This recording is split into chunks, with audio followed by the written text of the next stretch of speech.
2017లో నంద్యాల ఉప ఎన్నికల కన్నా ఘోరంగా ఓట్లు వేసుకునేటటువంటి పరిస్థితిని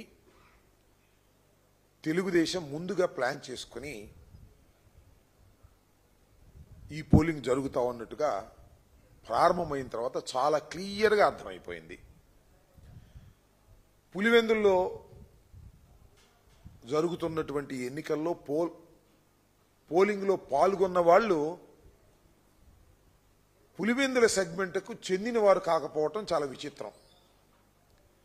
వాళ్ళు ఎక్కడి నుంచి వచ్చారంటే జమ్మలమడుగు నుంచి, పక్కన ఉన్నటువంటి కమలాపురం నుంచి, ఈ ప్రాంతాల నుంచి పెద్ద ఎత్తున తెలుగుదేశానికి చెందినటువంటి కార్యకర్తలనండి, రౌడీలనండి వచ్చి క్యూలో నిలబడి పులివెందుల్లో ఓట్లు వేస్తున్నటువంటి దృశ్యాలు మనం చూస్తున్నాం. రామసుబ్బారెడ్డి గారు జమ్మలమడుగు మాజీ శాసనసభ్యుడు, మాజీ మంత్రి, ఆయన ఒక ప్రెస్ మీట్ పెట్టి చాలా వివరంగా చెప్పాడు. ఫోటోలు కూడా రిలీజ్ చేశాడు. ఇదిగో ఈ ఓటు వేస్తున్నవాడు పులివెందుల్లో పలానా గ్రామంలో ఓటు వేస్తున్న వ్యక్తి ఆ ప్రాంతపు వ్యక్తి కాదు, మా జమ్మలమడుగు నుంచి వెళ్ళిన పలానా సుబ్బారావు అని చెప్పాడు. ఇంతకన్నా సాక్ష్యాధారాలు ఏం కావాలని అడుగుతా ఉన్నా. పులివెందుల్లో ఉన్నటువంటి 10,601 ఓట్లలో మరి ఎన్ని పోలైనయో సాయంత్రానికి తెలుస్తుంది, కానీ మోర్ దాన్ 50% పక్క గ్రామాల నుంచి, అంటే ఆ సెగ్మెంట్లో లేనటువంటి ఓటర్లు వచ్చి తమ ఓటు హక్కును వినియోగించుకున్నారు. అంటే పులివెందుల సెగ్మెంట్లో ఉన్నటువంటి వారు ఓటు హక్కుని వినియోగించుకోలేకపోయారు. ఇది జరుగుతున్నటువంటి విధానం. దీనికి ప్రధానమైన కారణం ఏంటంటే పోలీసు యంత్రాంగం. పోలీసు యంత్రాంగం ఏం చేస్తున్నారంటే వైసీపీకి సంబంధించినటువంటి నాయకులు ఎవరిని కూడా బూతుల దగ్గరికి వెళ్ళకోకుండా చేసేటటువంటి కార్యక్రమం, ఇంక్లూడింగ్ జడ్పీటీసీగా పోటీ చేస్తున్నటువంటి పులివెందుల అభ్యర్థిని కూడా తిరిగే ప్రశ్న లేదు. ఒక విచిత్రమైన విషయం ఏంటంటే పొద్దున మా పార్లమెంటు సభ్యులు అవినాష్ గారిని అరెస్ట్ చేశారు. పొద్దున అరెస్ట్ చేసి ఎక్కడ తీసుకెళ్తున్నారో తెలియదు, కారు ఎక్కించుకు తీసుకెళ్లారు. తిప్పే కార్యక్రమం అంతా చేశారు. తిప్పిన తర్వాత అక్కడ ఎర్రగొండలో అక్కడ మా సుధీర్ రెడ్డి గారు మాజీ ఎమ్మెల్యే గారి కంట పడింది. ఏందండి అన్యాయం, ఎక్కడికి తీసుకువెళ్తారు కారులో మీరు, ఆయనకి సర్వైకల్ స్పాండిలోసిస్ ఉంది, దానికోసం మీరు కారులో తిప్పుతూ ఉంటే ఆరోగ్యం దెబ్బతినిద్దని అడ్డగిస్తే అక్కడి నుంచి ఆయన ఇంటికి తీసుకెళ్లారు. ఆయన ఇంటికాడ కూర్చోబెట్టారు. మళ్ళీ తర్వాత వదిలేశారు. మళ్ళా వచ్చేసి పులివెందులో తన ఆఫీసులో కూర్చున్నాడు, వైఎస్ఆర్ కాంగ్రెస్ పార్టీ ఆఫీసులో. ఇందులో మన గురువు గారు వెళ్ళాడు. గురువుగారు తెలుసుగా, పత్యాపారం చేసే గురువు గారు, డిఐజీ గారు, వీళ్ళు అక్కడ కూర్చున్నాడు. ఇక్కడేమో ఘోరంగా పక్క నియోజకవర్గాల నుంచి ఓటర్లు కాని వారు వచ్చి ఓట్లు వేస్తుంటే వారి గురించి పట్టించుకోకుండా అవినాష్ రెడ్డి గారి దగ్గరికి వెళ్ళి కూర్చున్నాడు. సాయం దాకా కూర్చుంటా అంటే అక్కడ ఎందుకో మరి దేనికోసం కూర్చుంటాడో నాకు అర్థం కాల. 2 సెగ్మెంట్స్లోనూ ఆయన పరిధిలో ఉన్నటువంటి 2 సెగ్మెంట్స్లోనూ విచ్చలవిడిగా దొంగ ఓట్లు వేస్తున్నారు. పోలీసులందరికీ చెప్పేసినట్టున్నాడు కవాయి నుంచి కింద దాకా, ఇవాళ వరకు మీరు కాకి దుస్తులు వేసుకున్నామని మర్చిపోండి, ఇవాళ తెలుగుదేశం దుస్తులు వేసుకున్నట్టుగా గుర్తుపెట్టుకోండి.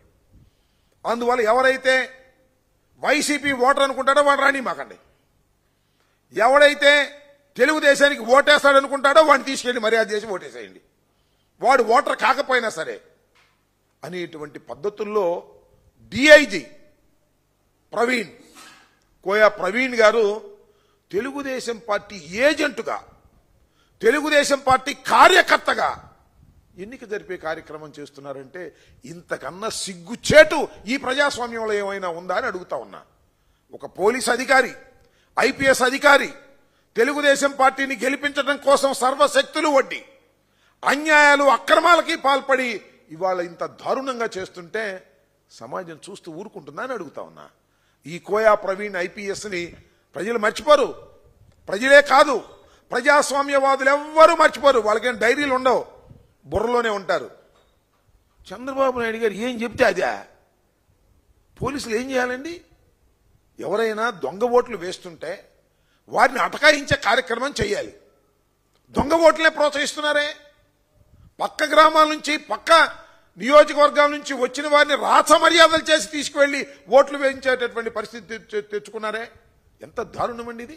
ఇలాంటి దారుణాన్ని ప్రజాస్వామ్యంలో ఎప్పుడైనా విన్నామా కన్నామా అని అడుగుతా ఉన్నా. అరే ఓటర్ బతిమలాడుతున్నాడండి. అయ్యా నా ఓటు హక్కును వినియోగించుకోవాలి అని పోలీసులు కాళ్ళు పట్టుకుని బతిమలాడుతున్నా. కుదరదు, మా వాళ్ళు వేరే వచ్చారు, పక్క గ్రామాల నుంచి పక్క ఊళ్ళ నుంచి వచ్చారు, వాళ్లే ఓట్లేస్తారు, వాళ్లే గెలిపిస్తారు అనేటువంటి పద్ధతుల్లో ఇవాళ ఎన్నిక జరుగుతూ ఉంది. ఇవాళ ఏంటండి, కాంగ్రెస్ వైఎస్ఆర్సీపీ కాంగ్రెస్ ఆఫీసులో పులివెందుల్లో అవినాష్ రెడ్డి గారు పార్లమెంటు సభ్యుడు కూర్చుంటే అన్ని తిప్పిన తర్వాత మీరు వదిలేసిన తర్వాత వచ్చి ఆఫీసులో కూర్చుంటే కోయ ప్రవీణ్ గారు వెళ్ళిపోతాడండి. పెద్ద బందోబస్తు తీసుకెళ్ళిపోతాడు, ఒక మిలిటరీ బందోబస్తు తీసుకెళ్ళినట్టుగా వెళ్ళిపోయి నేను నీ దగ్గరే కూర్చుంటానంటాడు. అక్కడ ఉన్నటువంటి వారిని చెదరగొట్టే కార్యక్రమం. ఒక డిఎస్పీ అంటున్నాడు, నా కొడక కాల్చి పారేస్తా, ఇక్కడ ఉంది కాకి దుస్తులు. కాల్చి పారేయడానికి కాకి దుస్తులు ఇచ్చారా నీకు? ఎవరి డిఎస్పీ గారు, ఆయన పేరేదో గుర్తులేదు, నేను చూసేప్పుడే వీడియోలో. కాల్చి పారేస్తా నా కొడకల్లారా. తిరిగి వాడంటే నీకేంటి అహంకారం? దుస్తులుందని అహంకారమా? లేదా చంద్రబాబు నాయుడు గారు నీకు చెప్పాడని అహంకారమా? లేకపోతే నీ డిఐజీ ప్రవీణ్ గారు చెప్పారని అహంకారమా? కాల్చి పారేస్తానంటాడు. ఏంటి నాకు అర్థం కాలేదు. ఎప్పుడు కాల్చాలి, ఎప్పుడు ఫైర్ చేయాలి? ప్రాణాపాయ పరిస్థితుల్లో ఫైర్ చేయాలి. అరే ఆల్ ఆఫీస్ దగ్గరికి వెళ్ళి అవినాష్ రెడ్డిని లోపల కూర్చోబెట్టి అక్కడ కూర్చుని బయట ఉన్నటువంటి జనాన్ని కాల్చి పారేస్తా అనేటువంటి బెదిరింపులు బెదిరించి ఏదో ఒక విధంగా ఈ చిన్న ఎన్నికలో 10,601 ఓట్లు కలిగినటువంటి ఎన్నికల్లో వైఎస్ఆర్ కాంగ్రెస్ పార్టీని ఓడించి తెలుగుదేశం పార్టీని గెలిపించి మీ కాకి దుస్తులకు న్యాయం చేయాలని మీరు అనుకుంటున్నారా? ఎందుకే కాకి దుస్తు వదిలేనే బాబు, పచ్చ చొక్కాలు ఎదురు తిరగండి. ఆ ప్రవీణ్ బ్యాచ్ అంతా కూడా పచ్చ చొక్కాలు వేసుకుని అప్పుడు తిరిగితే బెటర్గా ఉంటుంది. ఇంత దుర్మార్గమైనటువంటి రాజకీయాలు నేను చెప్తున్నా, ఇంతవరకు నేను ఎప్పుడు చూడలా. నాకు 68 సంవత్సరాలు, 1989లో రాజకీయాల్లోకి వచ్చా, అనేక మంది పోలీస్ ఆఫీసర్లను చూశా. ఎక్కడ కూడా ఇంత దారుణమైనటువంటి ఎన్నిక నేను ఇప్పుడు చూడలేదని మనవి చేస్తున్నా. నారా చంద్రబాబు నాయుడు గారు కూడా చెబుతున్నా, నీ దుంపదేగా 2 జడ్పీటీసీల కోసం ఎందుకై ఇంత కక్కుర్తి పడ్డావు? మొత్తం చరిత్ర అంతా నాశనం చేశావే. ఒక 100 సంవత్సరాలు వెనక్కి ప్రజాస్వామ్యాన్ని తీసుకువెళ్ళిపోయావే. నువ్వు సృష్టించినటువంటి ఈ సాంప్రదాయం చంద్రబాబు గారు నిన్ను వెంటాడదా? లేకపోతే మీ అబ్బాయిని వెంటాడదా? పోలీసుని ఈ రకంగా ఉపయోగించి బెదిరించి దొంగ ఓట్లు స్పష్టంగా వేసుకొని ఒక 10,601 ఓట్లు ఉన్నటువంటి పులివెందుల్లోనో లేకపోతే ఒంటిమిట్టలోనో గెలవాలనే నీ ప్రయత్నం ఏం ఉపయోగపడుతుంది చరిత్రలోనే అడుగుతా ఉన్నా. ఒకటైతే ఉపయోగపడుతుంది, రాష్ట్ర వ్యాపితంగా చూస్తున్నటువంటి వైఎస్ఆర్ కాంగ్రెస్ పార్టీ నాయకులు కానీ, వైఎస్ఆర్ కాంగ్రెస్ పార్టీ క్యాడర్ కానీ, వైఎస్ఆర్ కాంగ్రెస్ పార్టీ కార్యకర్తలు కానీ గుండెలు రగులుతా ఉన్నాయని మనవి చేస్తున్నా. ఇంత దుర్మార్గమైనటువంటి ఎన్నిక చేసి ఏమి సాధిస్తావని మనవి చేస్తున్నా. ఈ 2 గెలవకపోతే నీ ప్రభుత్వం పడిపోద్దా? పులివెందులు ఎప్పుడన్నా గెలిచావా? గెలవలా. అయితే ఏంటి, ఇవాళ గెలవాలి. పోలీసుల చేత ఓట్లేంచు గెలవాలి, పక్క గ్రామాల నుంచి తీసుకొచ్చిన వాళ్ళ చేత ఓట్లేంచు గెలవాలి. గెలిచేం పక్కలు తీస్తావా అని అడుగుతా ఉన్నా నేను. నువ్వు ఒక చరిత్రహీనుడిగా మిగిలిపోతావు. మా హృదయాలలో వైఎస్ఆర్ కాంగ్రెస్ పార్టీ కార్యకర్తల్లో, వైఎస్ఆర్ కాంగ్రెస్ పార్టీ నాయకుల్లో మంట పెట్టావు, రగులుతా ఉంది మా హృదయాలని మనవి చేస్తున్నా.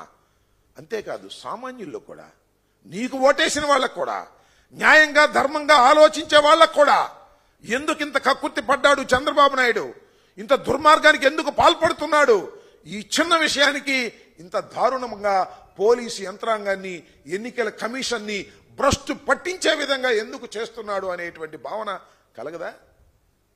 వారు అరేరా అన్నారా?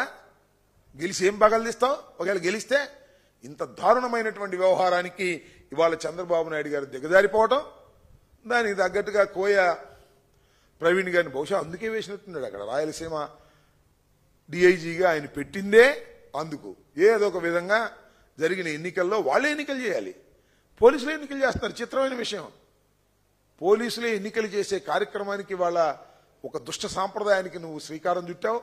దీనికి బాధ్యత వహించవలసింది నారా చంద్రబాబు నాయుడు గారు, మూల్యం చెల్లించవలసింది కూడా మీరు, మీ అబ్బాయి అనే విషయాన్ని దయచేసి మర్చిపోవద్దని ఇవాళ కోయా ప్రవీణ్ ఎందుకు వెళ్తున్నాడో నాకు అర్థం కాల. చంద్రబాబు మన అవినాష్ గారి ఇంటికి ఒకసారి పంపించారు, అవినాష్ గారిని వెంటబడతా ఉన్నారు, నాకు అర్థం కాల. అంటే దాని ఉద్దేశం ఏంటి? సాయంత్రం 5 గంటల దాకా వాళ్ళు విచ్చలవిడిగా వాళ్ళు ఇష్టం వచ్చినట్టుగా ఓట్లు వేసుకోవడానికి అవినాష్ గారు ఇంటికాడుండి అడ్డం పడతాడేమోననేటువంటి ఉద్దేశమా, లేక ఇంటికాడుండి మీడియాతో మాట్లాడతాడని ఉద్దేశమా? ఎందుకోసం మీరు 5 గంటల దాకా ఆయన నిర్బంధించేటటువంటి కార్యక్రమం చేస్తున్నారు? 2 సార్లు వదిలేసిన తర్వాత అని ఈ సందర్భంగా నేను మనవి చేస్తున్నా. అంతేకాదు, అరే ఎంతమంది అండి 20 కార్లు 30 కార్లు పెట్టుకుని జమ్మలమడుగు ఎమ్మెల్యే గారు తిరుగుతూ ఉంటే దాన్ని పట్టించుకోరు. అక్కడేమో రాంప్రసాద్ రెడ్డి అక్కడికి వచ్చి ఆ బూతులో దూరతంటే దాన్ని పట్టించుకోరు. అవినాష్ రెడ్డి మాత్రం వెళ్ళకూడదు, వాళ్ళు మాత్రం ఇష్టంగా తిరగాలి. ఇది పోలీస్ ప్లాన్. పోలీస్ ప్లాన్ అనడం కంటే కోయా ప్రవీణ్ గారి ప్లాన్ ఇది. ఈ ప్రకారంగా చేసి సక్సెస్ఫుల్ గా చంద్రబాబు నాయుడు గారి దగ్గర శభాష్ అనిపించుకోవాలనేటువంటి ప్రయత్నం చేస్తున్నాడు తప్ప ఒక ఐపీఎస్ ఆఫీసర్గా, ఒక కాకి దుస్తులు ధరించినటువంటి వ్యక్తిగా ఉద్యోగ ధర్మాన్ని నిర్వర్తించడంలో పూర్తిగా విఫలమై తెలుగుదేశం జెండాని మోస్తున్నటువంటి ఈ పోలీస్ ఆఫీసర్ను చూస్తుంటే నిజంగా సిగ్గేస్తుంది. నిజంగా సిన్సియర్గా ఉండేటటువంటి ఐపీఎస్ ఆఫీసర్లకి సిగ్గు కూడా వేస్తుందని ఈ సందర్భంగా చెప్పదలుచుకున్నాను. ఇది చాలా దారుణమైన, అన్యాయమైన, చరిత్రలో ఎప్పుడు కని విని ఎరుగునటువంటి ఒక దారుణమైనటువంటి ఎన్నికకు ఇవాళ నారా చంద్రబాబు నాయుడు గారు, లోకేష్ గారు పులివెందుల్లోనూ ఒంటిమెట్టలోనూ ఈ నిర్ణయం తీసుకోవడం చాలా దురదృష్టకరం. నిజం చెప్పాలంటే అసలు ఈ 2 ప్రకటించినప్పుడు వీళ్ళు ఈ కుట్రలో భాగంగా ప్రకటించారనేది చాలా స్పష్టంగా అర్థమవుతుంది. దీనికి మాత్రం తప్పనిసరిగా తెలుగుదేశం ప్రభుత్వం, చంద్రబాబు నాయుడు గారు తప్పనిసరిగా దీనికి రాబోయే కాలంలో మూల్యం చెల్లించక తప్పదు అని ఈ సందర్భంగా చెప్పదలుచుకున్నాను.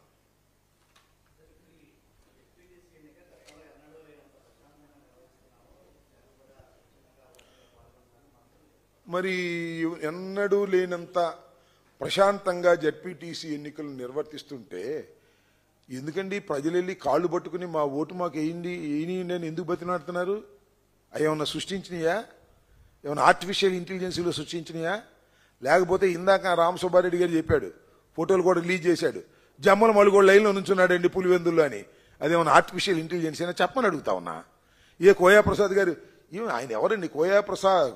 కోయా ప్రవీణ్ అంటే ఎవరైనా? డిఐజీ వెళ్ళి వాళ్ళ ఇంటికాడ కాపలా కాస్తాడా?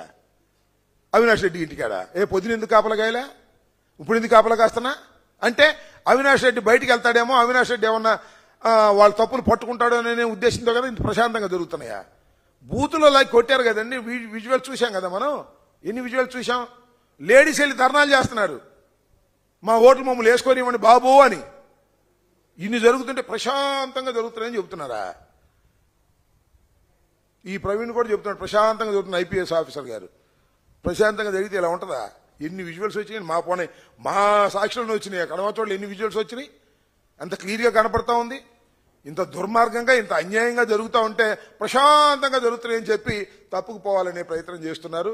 క్యూ లైన్లో నాకు చిత్రమైంది ఒకటి, ఎవరు మన జమ్మలమడుగు వైస్ ప్రెసిడెంట్ అంట, ఆయన నుంచున్నాడు క్యూలో ఓటు వేయడానికి, వేసుకున్నాడు. జమ్మలమడుగు వైస్ ప్రెసిడెంట్ పులివెందుల జడ్పీటీసీకి వచ్చి ఓటేశాడు. శభాష్, ప్రజాస్వామ్యం అద్భుతంగా ఉంది, అమోఘంగా ఉంది, ప్రశాంతంగా జరుగుతుంది ఎన్నిక, దానిలో అనుమానం లేదు. అంతేకాదు జమ్మలమడుగు మార్కెట్ యార్డ్ చైర్మన్ అంట తిరుగుతున్నాడు బూత్కి. మా జడ్పీటీసీ క్యాండిడేట్ బూత్కి వెళ్ళడానికి లేదన్నారు. అంత ప్రశాంతంగా జరుగుతుందండి. వైసీపీ కార్యకర్తల్ని, వైసీపీ ఓటర్లని, వైసీపీ నాయకుల్ని అసలు ఎక్కడికి కదలకోకుండా ప్రశాంతంగా పెట్టేశారు ఇళ్లలో. వీళ్ళు మాత్రం ప్రశాంతంగా ఓట్లు వేసుకుంటున్నారు. ప్రశాంతంగా తెలుగుదేశం వాళ్ళు ఓట్లు వేసుకునే కార్యక్రమానికి ప్రవీణ్ గారి నాయకత్వంలో, ఐపీఎస్ ప్రవీణ్ గారి నాయకత్వంలో పోలీస్ యంత్రాంగం మొత్తం చక్కగా పనిచేసి ప్రశాంతంగా తెలుగుదేశం వాళ్ళ ఓట్లు తెలుగుదేశం వాళ్ళు, వైసీపీ వాళ్ళ ఓట్లు మాత్రం ఇంట్లో వేసుకుంటారు బాబు అని స్లిప్పులు లాక్కుపోయినటువంటి సందర్భం. ఇంతకన్నా ప్రశాంతమైన ఎన్నిక ఇక ప్రపంచంలో ఎక్కడా జరగదు, ఇక్కడే జరుగుతుంది ప్రవీణ్ గారి నాయకత్వంలో. ఓకే,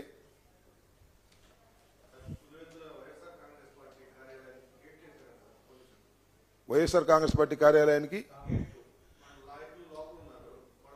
అవును, అక్కడ కాపలా ప్రవీణ్ గారు అనే IPS officer DIG Rayalaseema YCP Pulivendula కార్యాలయంలోకి వెళ్లి అవినాష్ గారు పక్కన కూర్చున్నాడు. అవినాష్ గారు ఎక్కడికి వెళ్ళడానికి వీల్లేదని అవినాష్ గారి కోసం వచ్చినటువంటి నాయకుల్ని అందరినీ తరిమి కొట్టారు. ఆ సందర్భంలో ఒక డిఎస్పీ గారు నా కొడక కాల్చి పారేస్తా, పిచ్చి పిచ్చిగా మాట్లాడావంటే ఇక్కడ ఉంది కాకి డ్రెస్ అంటున్నాడు. కాకి డ్రెస్ వేసుకుని కాల్చి పారేయడానిక? ఏమైనా కాల్చి పారేయడానికి ఏమైనా సిగరెట్టా? కాల్చి పారేయడానికి ఇది చుట్టా? ప్రాణం సార్, డిఎస్పీ గారు ప్రాణం ఎట్ట కాలుస్తావా? నాకు అర్థం కాలేదు. నా కొడక కాల్చి పారేస్తావు అంటున్నావు నువ్వు. ఒక పౌరుణ్ణి పట్టుకొని నీ ఇష్టం వచ్చినట్టుగా మాట్లాడుతున్నావా? ఎప్పుడు కాల్చాలి? ఏ పరిస్థితుల్లో కాల్చాలి? ప్రాణాపాయ పరిస్థితుల్లో కాల్చాలి. కాల్చి పారేస్తాడంట. వైసీపీ ఆఫీస్ దగ్గరికి వెళ్ళి చెబుతున్నాడు. ప్రవీణ్ ఏమో లోపల కూర్చున్నాడు, బయట ఏమో గేట్లు తాళాలు వేశారు. ఇంతకన్నా దారుణం ఏం కావాలయ్యా నాయన? నాకు అర్థం కాలేదు.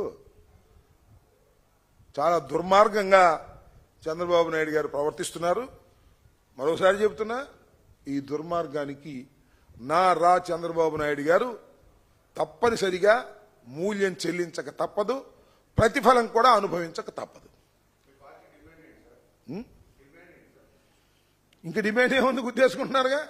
చూద్దాం, సాయంత్రం మళ్ళా మా నాయకులు మాట్లాడతారు, అప్పుడు వివరంగా మాట్లాడతారు. ఇంకా పోలింగ్ ఉంది కదా, చూస్తున్నారు కదా. పోలీసు, ఎలక్షన్ కమిషను, తెలుగుదేశం రౌడీలు అందరూ ఏకమై ఎన్నిక చేసుకుంటున్నారు. వన్ సైడ్ ఎన్నికలా కనిపిస్తా ఉంది. చూద్దాం సాయంత్రం. Will see later.